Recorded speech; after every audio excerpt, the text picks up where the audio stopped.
Hi friends, welcome to Rosie John vlog. இன்னைக்கு நம்ம வீடியோவில் என்ன பார்க்க போறோம்னா, எப்படி வந்து நம்ம வந்து மணி சேவிங் வந்து கிச்சனில் பண்ணலாம் அப்படின்றத பார்க்க போகிறோம்.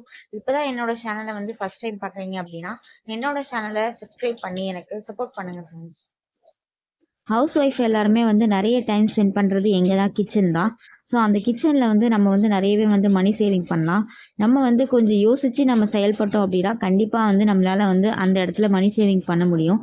ஸோ அது எப்படிலாம் பண்ணலாம் அப்படின்றது தான் இந்த வீடியோவில் நம்ம பார்க்க போகிறோம். ஆல்ரெடி வந்து லாஸ்ட் வீடியோலேயே வந்து நான் நிறைய மணி சேவிங் டிப்ஸ் சொல்லியிருக்கேன். ஸோ அதோட கண்டினியூஷனாக தான் வந்து இந்த வீடியோ இருக்கும்.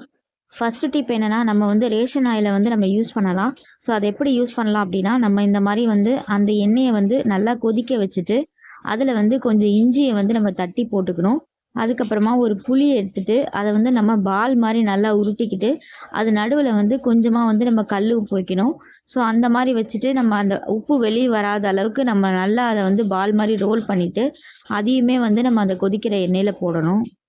எண்ணெய் வந்து நல்லா கொதித்து இந்த புளி நல்லா கருகிற வரைக்கும் நம்ம வந்து கொஞ்ச நேரம் வெயிட் பண்ணணும். நம்ம அந்த மாதிரி போட்டு எடுக்கிறதுனால இது வந்து எண்ணெயில் இருக்க பித்தத்தை வந்து எடுத்துரும். அதே மாதிரி நம்ம எண்ணெய் ஊற்றி வச்சோம் அப்படின்னா நமக்கு ஒரு டால்டா மாதிரி ஒரு மாதிரி கட்டியாக ஆகிடும் ரேஷன் ஆயில். நீங்கள் பார்த்தீங்கன்னா உங்களுக்கு தெரியும். ஸோ அதையும் வந்து இது கண்டிப்பாக அவாய்ட் பண்ணிக்கோ. நம்ம இந்த மாதிரி பண்ணுறதுனால நம்ம வந்து ரெகுலராக வந்து சமையலுக்கு யூஸ் பண்ணுறது நமக்கு ஈஸியாகவே இருக்கும். ரேஷன் ஆயில் அப்படின்னா வந்து இந்த மாதிரி வந்து கட்டியாக இருக்கும், அதை யூஸ் பண்ண முடியாது அப்படின்றதுக்காகவே வந்து நிறைய டைம் வந்து எல்லோரும் அவாய்ட் பண்ணுவீங்க. ஸோ நம்ம இந்த மாதிரி பண்ணுறது மூலமாக வந்து நம்ம ரெகுலராக எப்படி சமையல் எண்ணெய் யூஸ் பண்ணுறோமோ அதே மாதிரி பதத்தில் தான் இருக்கும். நமக்கு யூஸ் பண்ணுறதுக்கு ரொம்பவே ஈஸியாக இருக்கும். இப்போ நான் வந்து அது கருகின பிறகு எடுத்துட்டேன். இப்போ வந்து அது கொஞ்சம் ஆறுனதுக்கப்புறமா ஃபில்ட்ரு பண்ணி ஸ்டோர் பண்ணி வச்சுக்கிறேன். ஸோ இந்த மாதிரி நம்ம ஸ்டோர் பண்ணி வச்சுருக்க ஆயிலை கண்டிப்பாக வந்து நம்ம பொரிக்கிறதுக்கெலாம் யூஸ் பண்ணலாம். இதில் வந்து எந்த ஒரு கெடுதியுமே கிடையாது. நம்ம வந்து இந்த இஞ்சி போடுறதுனால அதில் எந்த ஒரு ஸ்மெல்லுமே வராது. ஸோ தாராளமாக யூஸ் பண்ணலாம். அடுத்த விஷயம் வந்து நீங்கள் கண்டிப்பாக வந்து உப்பு வந்து தூள் உப்பு கடையில் வாங்காதீங்க. நீங்கள் வந்து கல் உப்பு வாங்குறீங்க அப்படின்னா அந்த உப்பையே வந்து இந்த மாதிரி நம்ம மிக்சியில் போட்டு அரைச்சி எடுத்துக்கிட்டோம் அப்படின்னாலே அது வந்து நமக்கு தூள் உப்பாக கிடச்சிரும். நான் வந்து உப்பு வந்து எப்பயுமே வந்து வெளியில் விற்கிற இடத்துல தான் வாங்குவேன். ஸோ அதில் தான் வந்து நல்லாவே அயோடின் இருக்குது. நம்ம பேக் பண்ணி வாங்குறதுல வந்து எந்த ஒரு சத்துமே கிடையாது. அதே மாதிரி தூள் உப்புலலாம் வந்து அயோடினே வந்து குறையும். ஸோ அதனால் நம்ம இந்த மாதிரி கல் உப்பை தான் வந்து நம்ம அரைச்சி எடுத்துக்கணும். நம்ம இந்த மாதிரி உப்பு அரைச்சி எடுக்கிறதுனால நம்மளோட மிக்ஸி ஜாரோட பிளேடு கூட நல்லாவே ஷார்ப் ஆகும். ஸோ அதுவுமே நமக்கு ஒரு பெனிஃபிட் தான். உப்பு வந்து தூள் உப்பு வந்து கண்டிப்பாக வந்து பேக்கெட்டில் வந்து அதிகமான ரேட்டு. ஸோ இந்த மாதிரி வந்து நம்ம அரைச்சி எடுத்துக்கிறதுனால கண்டிப்பாக வந்து நமக்கு மணி சேவிங் ஆகும். நம்ம வந்து இதை பண்ணுறதுக்கு முன்னாடி நம்ம கையை வந்து நல்லா வாஷ் பண்ணிவிட்டு தண்ணி இல்லாதபடி நம்ம பார்த்துட்டு அதுக்கப்புறமா நம்ம பண்ணணும். அப்போ தான் வந்து உப்பு வந்து கெட்டு போகாமல் நிறைய நாளைக்கு இருக்கும். ஸோ இந்த மாதிரி நம்ம அரைச்சி எடுத்துகிட்டு அதுக்கப்புறமா வந்து நம்ம ஒரு ஜாடியில் வந்து ஸ்டோர் பண்ணி வச்சுக்கிட்டோம் அப்படின்னா நமக்கு வந்து தேவைப்படுறப்போ வந்து நம்ம யூஸ் பண்ணிக்கலாம். உப்பு தான் வந்து நம்ம எல்லா சமையல்லையுமே யூஸ் பண்ணுற மெயினான ஐட்டம். ஸோ அதை வந்து கண்டிப்பாக வந்து இந்த மாதிரி கெமிக்கல் இல்லாமல் நீங்கள் யூஸ் பண்ணுற மாதிரி பார்த்துக்கோங்க.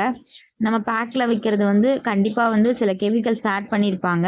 ஸோ நான் வந்து எப்பயுமே வந்து தெருவில் தான் வந்து வாங்குவேன். ஸோ அந்த மாதிரி வாங்கி கல் உப்பையே வந்து நான் இந்த மாதிரி அரைச்சி தூள் உப்புக்கும் ஸ்டோர் பண்ணி வச்சுப்பேன். ஸோ நீங்களும் வேணும்னா இந்த மாதிரி மெத்தட் ட்ரை பண்ணி பாருங்கள். கண்டிப்பாக வந்து உங்களுக்கு மணியும் சேவ் ஆகும். நீங்கள் வந்து உங்கள் குழந்தைங்களுக்கு ஹெல்த்தியாக கொடுக்குற மாதிரியும் உங்களுக்கு இருக்கும்.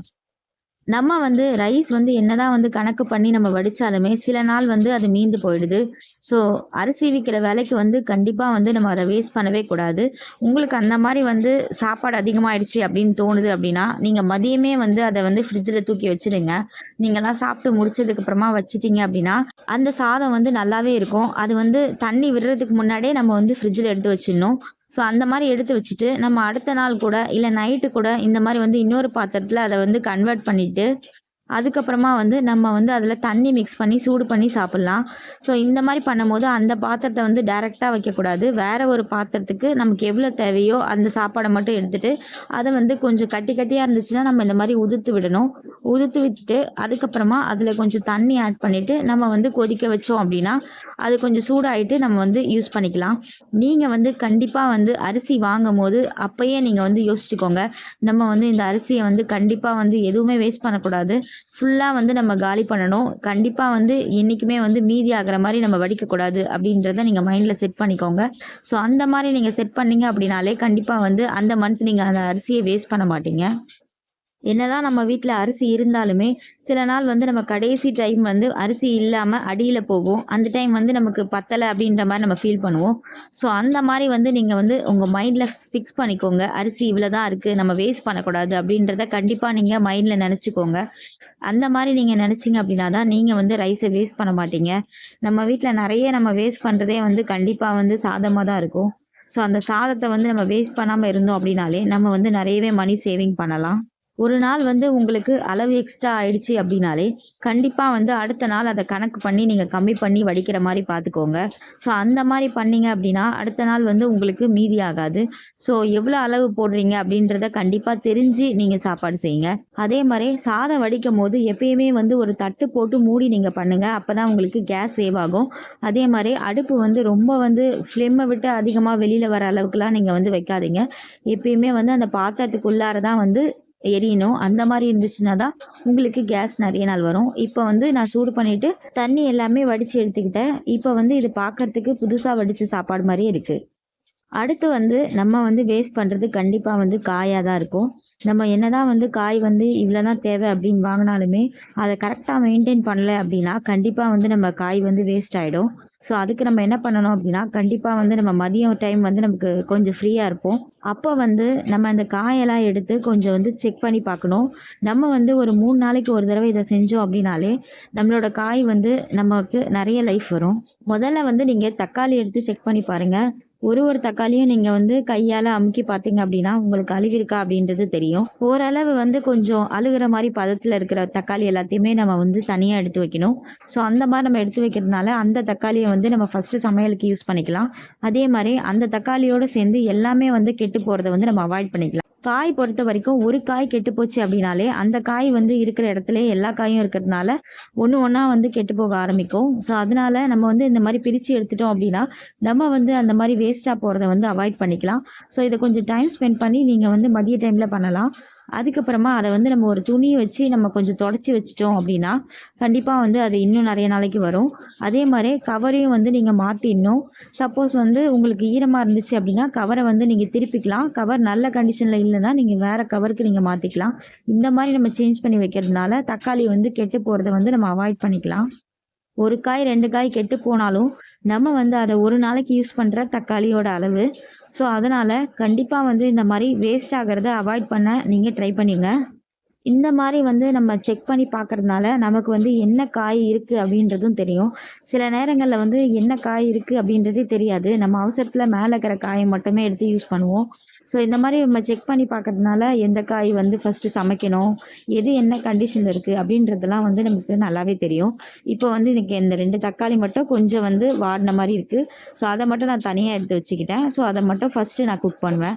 இப்போ கத்திரிக்காய் பார்த்தீங்கன்னா, எனக்கு எல்லாமே வந்து நல்லா தான் இருக்கு. ஸோ, அதனால நான் அது ஒண்ணுமே சேஞ்ச் பண்ணல. பச்சை மிளகால பார்த்தீங்கன்னா, சில பச்சை மிளகா வந்து பழுத்து போயிருக்கு. ஸோ, அத மட்டும் எடுத்து தனியா வச்சுக்கிறேன்.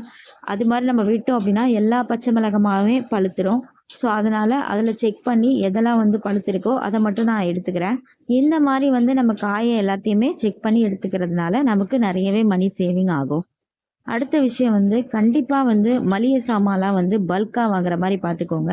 அதே மாரி சில பேர் வந்து டிபார்ட்மெண்ட் ஸ்டோர்ஸ்லலாம் போய் வாங்குவோம்.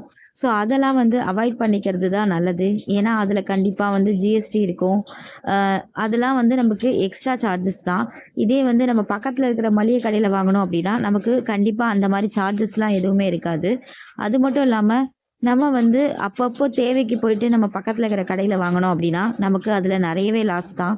இப்ப வந்து நம்ம வந்து பல்க்கா வாங்கும்போது நமக்கு நெறைய டிஸ்கவுண்ட் கிடைக்கும். இப்போ ஒரு ப்ரூ பாக்கெட்டே எடுத்தோம்னா ரூ. 10 போட்டிருக்கு அப்படின்னா, நம்ம ஹோல்சேலர் கடையில வாங்கும்போது அது ரூ. 9.50 அந்த மாரி வந்து கம்மியான ரேட்ல தான் போடுவாங்க.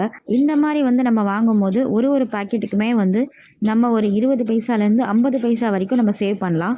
ஸோ இந்த மாரி நம்ம சேவ் பண்றதுல நம்ம வந்து கூட ஒரு பாக்கெட் வந்து எக்ஸ்ட்ரா வாங்கலாம். இதே பக்கத்துல இருக்கிற கடைக்கு வந்து நம்ம தேவைன்றப்போ வாங்குனோம் அப்படின்னா, கண்டிப்பா வந்து இந்த டிஸ்கவுண்ட் இருக்காது. ரூ. 10 ப்ரூனா நம்ம ரூ. 10க்கு தான் வாங்கணும். ஒரு மந்த் ஃபுல்லா வந்து எவ்வளோ வந்து உங்களுக்கு தேவை அப்படின்றத லிஸ்ட் பண்ணி, அந்த தேவைக்கு மட்டும் நீங்க வாங்கிக்கோங்க. லிஸ்ட்டு போட்டுட்டு உங்கள் ஏரியாவில் எந்த கடை வந்து நல்லாவே வந்து பொருள் தராங்க அப்படின்றத நீங்கள் பார்த்துக்கோங்க. ஸோ அதுக்கேற்ற மாதிரி ஒரு பெரிய கடையிலேயே நீங்கள் வாங்குங்க. கண்டிப்பாக வந்து சூப்பர் மார்க்கெட் இதெல்லாம் வாங்காதீங்க. ஸோ நம்ம வந்து பெரிய மளிகை கடையிலே வாங்கணும் அப்படின்னா நமக்கு கண்டிப்பாக வந்து மணி சேவிங் ஆகும். இந்த வீடியோவில் நான் சொல்லியிருக்க டிப்ஸ் எல்லாமே நான் ஃபாலோ பண்ணுற மணி சேவிங் டிப்ஸ் தான். நான் வந்து ஒரு மிடில் கிளாஸ் தான். ஸோ வந்து என்னோட மணியை வந்து எப்படி நான் சேவ் பண்ணுறேன் அப்படின்றது தான் இந்த வீடியோவில் நான் சொல்லியிருக்கேன். உங்களுக்கு யூஸ்ஃபுல்லாக இருந்துச்சுன்னா கண்டிப்பாக லைக் பண்ணுங்கள். என்னோட சேனலை சப்ஸ்கிரைப் பண்ணி எனக்கு சப்போர்ட் பண்ணுங்கள். தேங்க்யூ ஃப்ரெண்ட்ஸ் ஃபார் வாட்சிங்.